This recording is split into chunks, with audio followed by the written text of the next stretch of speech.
Welcome to episode 8 of Hanging Out with the Monkey, the official podcast of OddsMonkey, the #1 match betting service in the world. Joining me again today is Ricky from OddsMonkey. Hiya. And Phil from TrickyBet. Hi.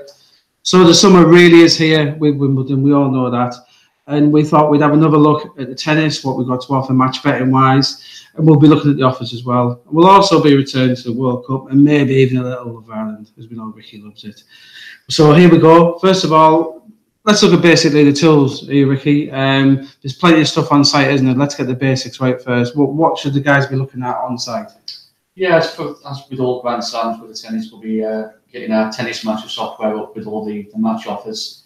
So we're hopeful there'll be the 2-up offers, the losing 5 set type of offers that have been available previously. But the tennis match software should be up to date with all the latest offers, just nice and easy to filter out the offers you want to use.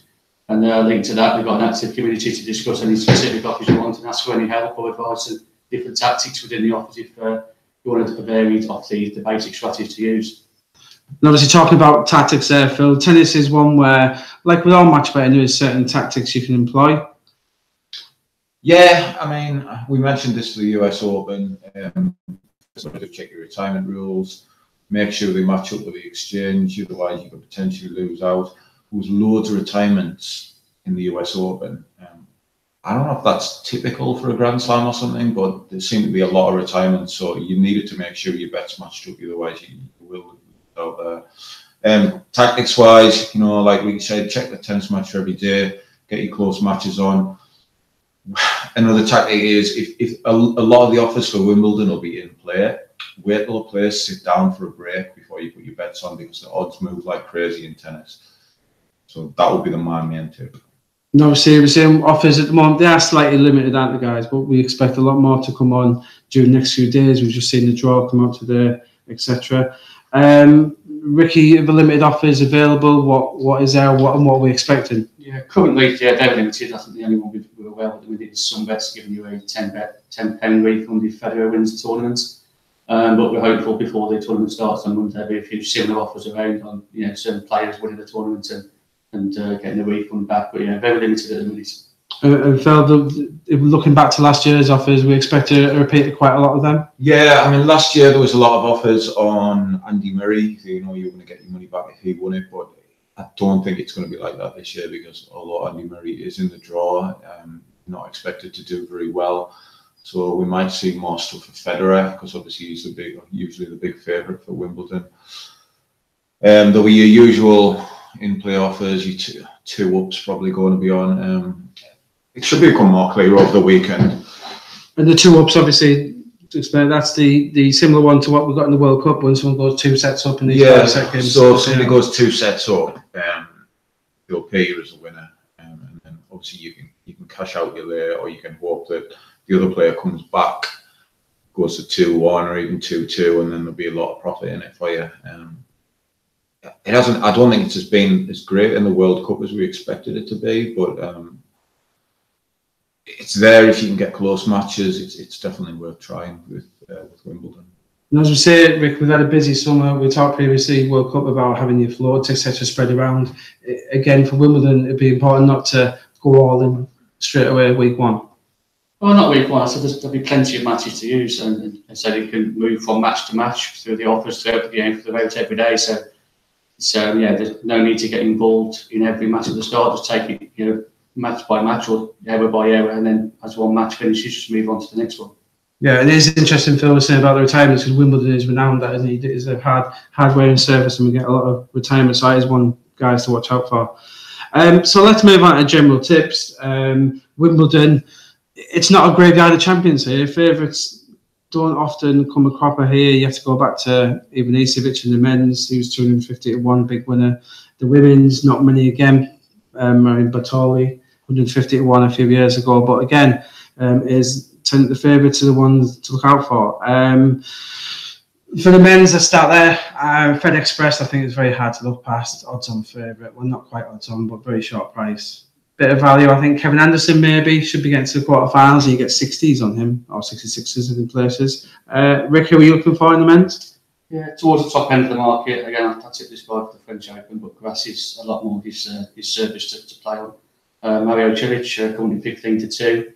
And there's a kind of dark, a young up-and-coming player, a huge price of 66 to 1, a young Canadian called, I hope I'm saying it right, Shapovalov, currently 66 to 1. I expect him to get through a couple of rounds at least, and hope to upset a few and out to 8 plays odds. Nice tip. And Phil, who are you looking for on the grass? Well, Nadal's fourth favourite, I think, at the minute, but I think he's going to probably carry a lot of form from his win at the French and stuff. So he could be decent bet. I like this Alexander Zverev. I don't know if I'm saying his name right. I like him. I think he's going to be a good player. Grass could be a good surface for him, so he's one to keep an eye on. And obviously the women's slightly more open. Again, Serena, one of them, she's in the 20s for seed. She's one of the favourites. For me, I'll be sticking with Margaret, the defending champion. I went with the French. She gave my money a good one for its money. And so I'll be going with her again. I think she could repeat. Rick, who do you like on the women's side? One that I think's a very good price at the minute is Angelique Kerber, who's going to be 12 to 1. Playing quite well this week. I think she's playing Wozniacki today, so that'd be interesting to the outcome of that match and whether that has an impact on the price. And at a larger price, going for Johanna Konta, currently 40 to 1, coming back recently from an injury, I believe, and hopefully can hit form and again outplay the 40 to 1 odds. And Phil? It's hard to look past Serena, to be honest, even though I know she's just coming back from maternity leave and stuff. But if we're looking at value bets, on Venus Williams, the odds are huge on her. I know she's starting to wind down and stuff now, but she always does well at Wimbledon. I think you can get 60 to 1 on Venus. She's going to get through the first few rounds, so I think there's definitely value on her.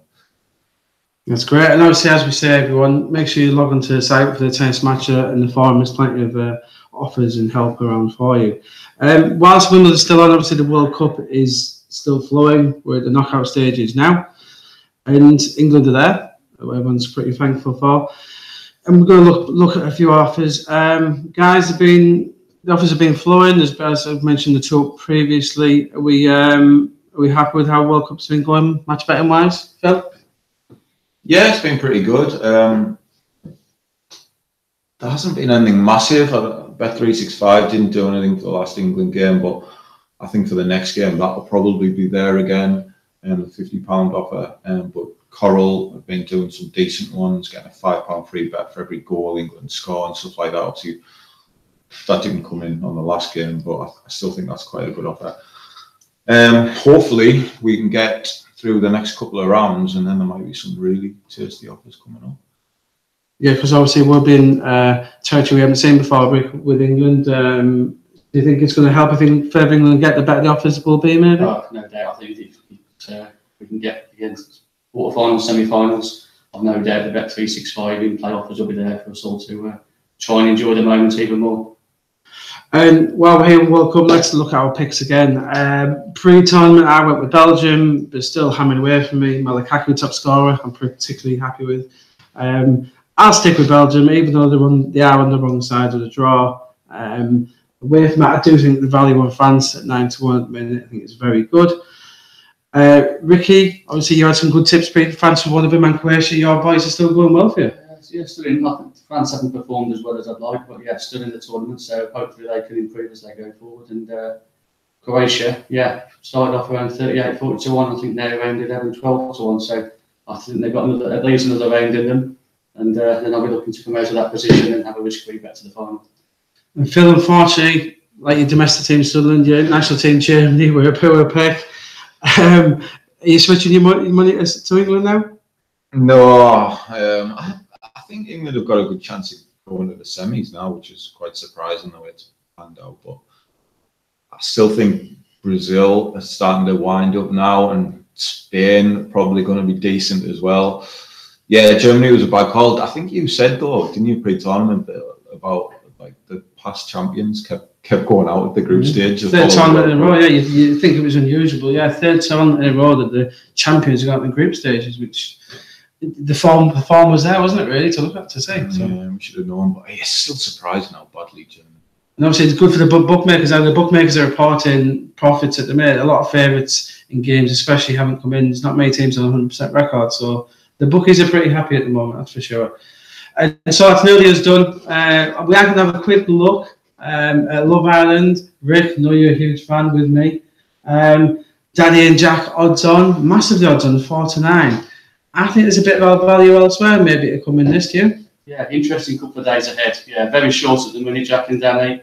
With what's recently happened, it'll be interesting how the odds are affected and what happens in Jack's previous relationship before going into Love Island, and how that affects his relatively new relationship with Danny. So there could be a severe shift in odds happening over the next few days. So that is one to watch out for, guys. We're going to be doing a Love Island podcast before the final of the show. We're also going to be returning with a bit of an open special in a couple of weeks. So thanks very much for joining us again today, and happy betting.